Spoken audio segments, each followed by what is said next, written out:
tuma ujumbe kwamba haidhuru uko sehemu gani ya maisha, usiwe mtu ambaye kuna kitu kinaitwa kwa Kiingereza entitlement. Usijione kwamba unastahili sana. Yani hilo ndo tatizo kubwa. Yani kuna watu wanaona wanastahili sana, ufanyiwe hiki, ufanyiwe kile, ufanyiwe hivi, ufanyiwe vile. Unaona kwamba una haki sana. Ukishajiona una haki sana, utashindwa kujiamrisha na kujituma.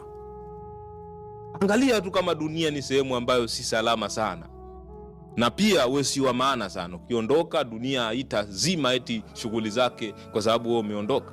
Na kuambia ukiondoka leo umefariki, watu hawawezi eti kuacha kula. Watu wanakula, na watu wanajuana na wake zao na waume zao usiku. Mambo yanaendelea kabisa.